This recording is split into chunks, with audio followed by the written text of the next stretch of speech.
I think Kenya Kwanza is keen on dealing with corruption. It's less than 30 days since President William Ruto assumed office. And my brother knows very well that the issues he's raising are neither here nor there. Because one, there's no, the government has not yet settled. And number two, there are institutions that fight corruption. There is nowhere in the law that says the president should fight corruption. What the president should do is give what you call political goodwill. I can explain. One, immediately after being sworn in, he ensured operationalization of judiciary fund. What does that mean? It ensured it gave financial autonomy to judiciary, so that judiciary, they say whoever pays the piper calls, there is a saying that says like that, so that the judiciary can fight corruption because they have financial autonomy.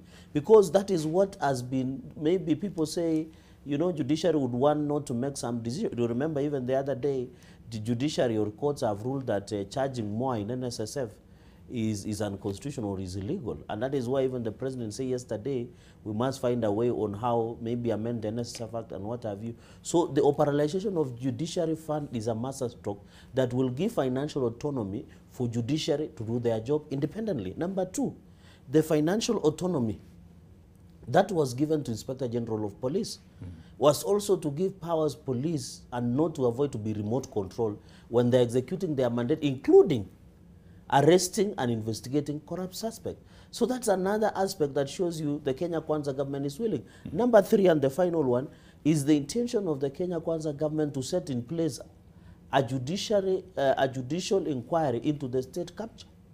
There are many that that state capture has taken over, in quote, some of the state corporations and parastatals in the country. And therefore, it shows that part of investigations of judicial inquiry into investigation of state capture is part of addressing corruption. So I would really breathe, and even the issue of EACC. The EACC have power to investigate and prosecute suspects. I have seen in East County, for example, the EACC is going for, against the former governor and senior officials in the previous Siaya County government. So what should be happening is that we should be, for example, EACC should be maybe given more human resource, be given more funding, and and that is executive is willing to do that. Yes. Increase also more funding to judiciary, because I've been the Senate jailer chair in the last parliament, and I know, for example, judiciary has been receiving 18 billion consistently for almost 4 years, which is little far too much in terms of creating human resource, clearing backlog, because Kenyans are litigious. We always file like 500,000 cases in a year. So those are, for example, the president himself has said, and you can refer, that he is willing and ready to make sure that in the budget there is more allocation to judiciary.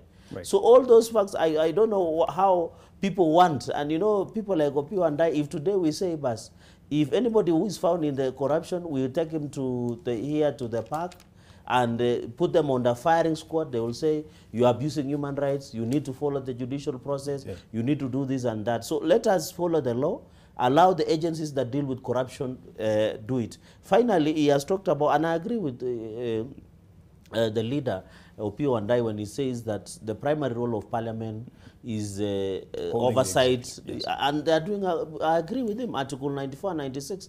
Some of us, despite being in the ruling party, we also have a role to ensure it is part of the role to do the oversight in some of the instances, and also take government to account. Right. So I agree with him when he talks about in terms of accountability, and I'm happy that he has been following the advice of the president by ensuring that they do proper accountability. And that is why I said the other day, it is important that the people who are in Azimio One Kenya Alliance remain there.